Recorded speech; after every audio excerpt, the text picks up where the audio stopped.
What's up guys, I'm Phoenix Master 1 and welcome back for some more Fire Emblem Heroes. So in this video I'm going to be giving you guys my opinion and I guess a short review of this upcoming Legendary Ryoma banner, and this is something new which I'm trying. I don't usually review legendary banners, so let me know if you guys like it or not, and unlike my other reviews, this is not really scripted. So let's begin.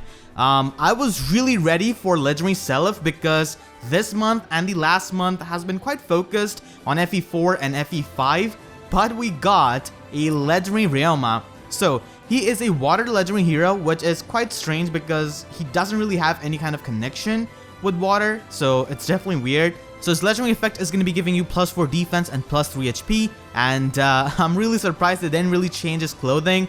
That's something I really find disappointing. They could have given him King Subaragi's clothing, but to be fair, when you reclass Takumi into a Sword Master in Fates, he has clothing of King Sumeragi, not Ryoma. But still, they could have definitely changed some things here and there aesthetically. He's here, and he has got Raijinto, so he's the first red flyer who has got a distant counter weapon. That's really strong, and the only other flying unit who has got a distant counter is Female Grima, and she isn't really all that offensive outside of her speed. She doesn't really hit very hard, and she doesn't have very high bulk.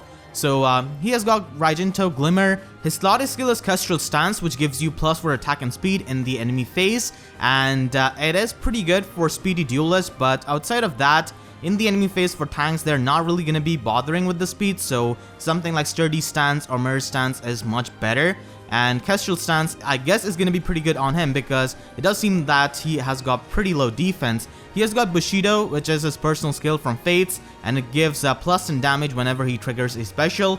Pretty much a bootleg Wrath because flying units cannot learn Wrath, so he's still able to have this, but without the special cooldown reduction and the HP threshold condition. But looking at Ryoma, I really think he would appreciate Vantage much more over Bushido. Of course, Bushido is pretty good if you want to get the job done by killing units, but Vantage I think is going to be much better defensively, and it does work pretty well with Kestrel Stance, and Bushido still gives you damage output, so if you want him to do a lot of damage, you could definitely run this. And then he has got Guidance. I really wish they gave him Honed Flyers instead because Guidance is a sacred seal, but in any case, it's still pretty useful.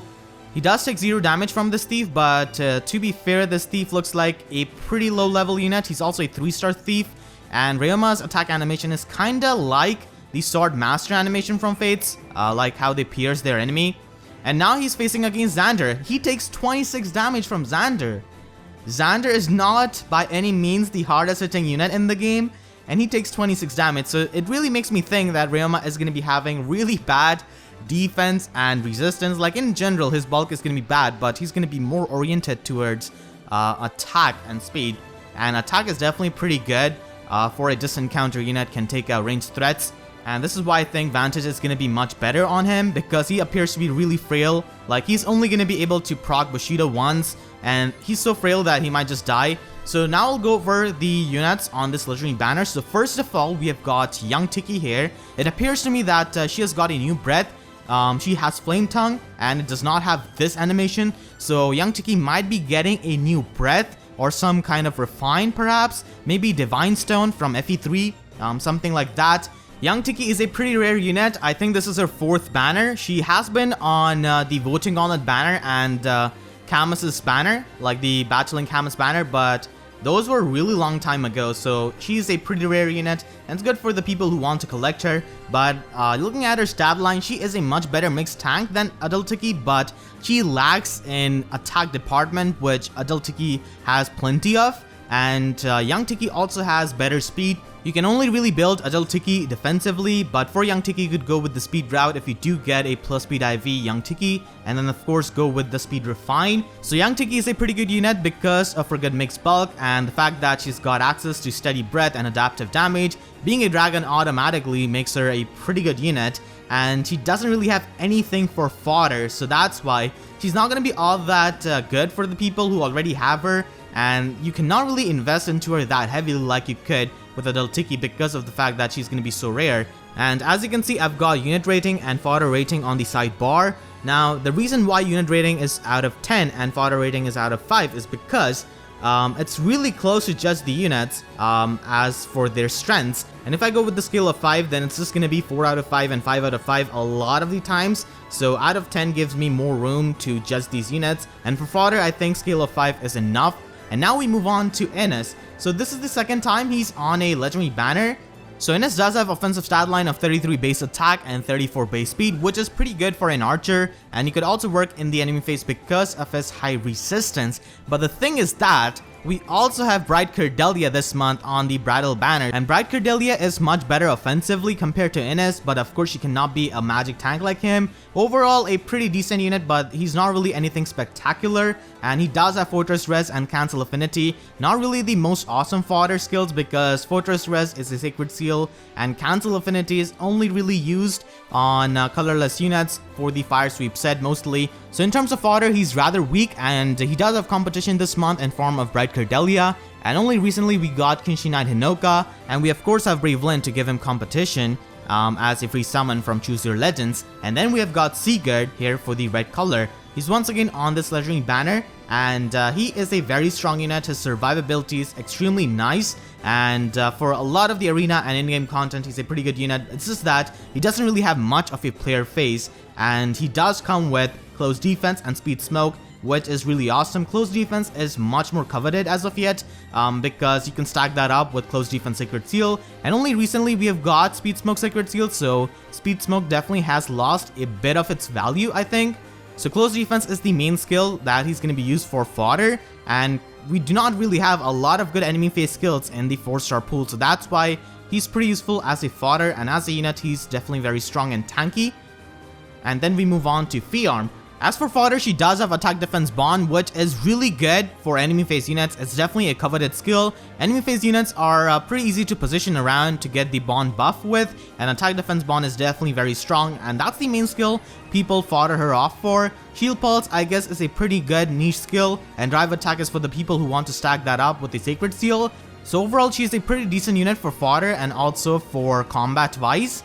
And then we move on to Winter Chrom, and Winter Chrom is one of the most powerful armor units in the entire game, and he has got a really high attack and good mixed bulk, and that's his main strength. So he's a 10 out of 10 unit in my opinion. If you give him anything premium, even if you do not do that, he's still strong, and if you give him anything premium like Bullfighter, Vengeful Fighter, just encounter stuff like that, he's gonna be extremely powerful. And as for fodder, we already have Ares with Brazen attack defense at 4-star rarity, so it definitely reduces the value of his slotted skill. But he does have Sacco Gifts, which is a pretty good weapon for enemy phase units, and that's why he has got a 3 out of 5 rating for fodder.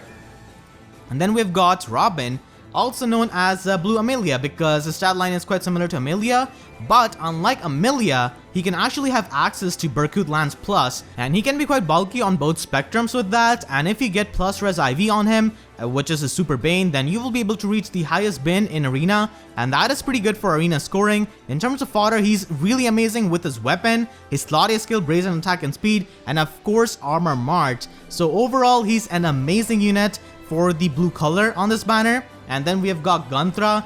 Now Gunthra is a pretty good unit with her chill debuffs, definitely has a lot of utility, but in terms of fodder, she's rather weak. She only has Fortress Res and Res Ploy.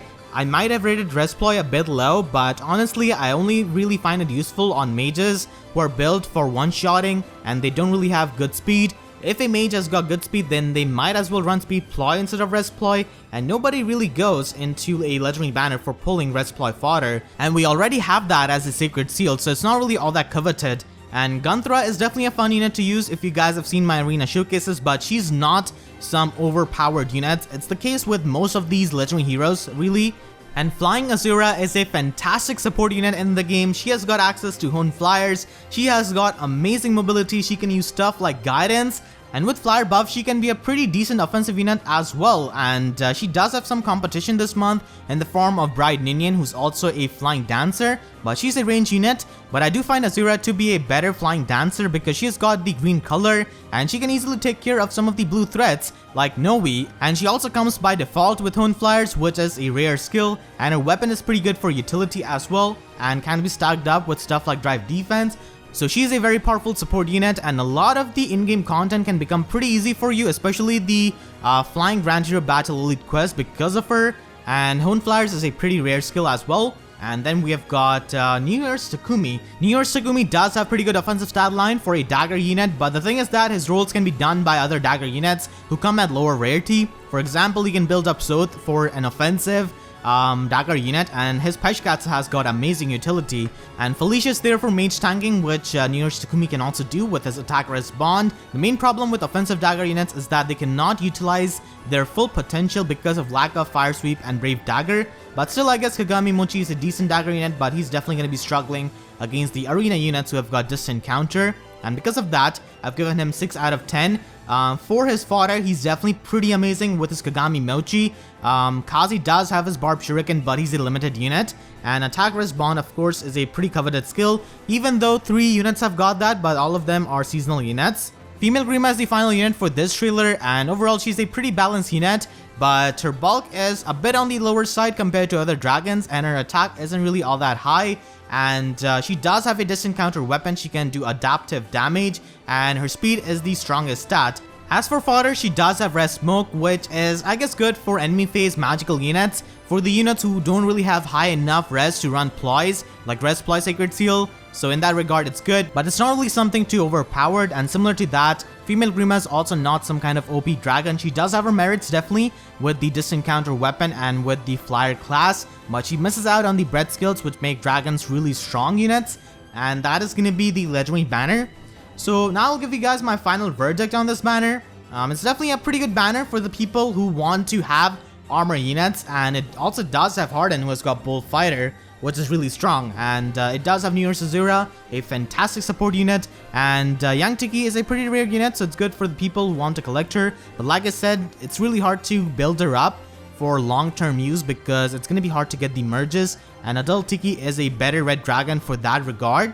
And it's a bit underwhelming compared to the previous legendary banner, which had really strong units like Halloween Jacob, Micaiah, Fallen Celica, and also had Jenny and 2 dancers. So it's definitely underwhelming when you compare the units, and if you're not really interested into armor units, you already have young Tiki, you already have Years Azura, then this banner is a pretty easy pass for you. Blue is definitely the best color for this banner. It has got Hardin, Winter Robin, and Fjorm.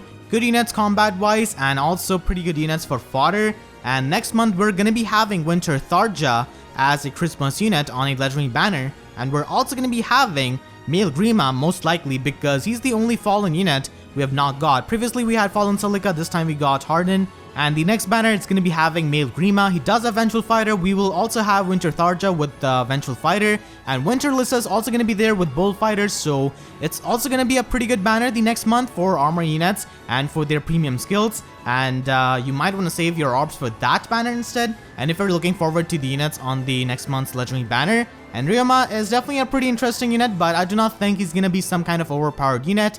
Like I said, he's going to be a pretty frail unit because he takes 26 damage from Xander, and he's definitely going to be oriented for attack and speed, and that is pretty much it. So I hope you guys enjoyed this video. Definitely let me know about your opinion about this video in the comment section down below, because like I said, this is my first time covering a legendary banner, and if you enjoyed, be sure to leave a like. And if you haven't already, then make sure to subscribe for more Fire Emblem Heroes content. And with that being said, I'll see you guys next time. Thank you so much for watching, and have a great day.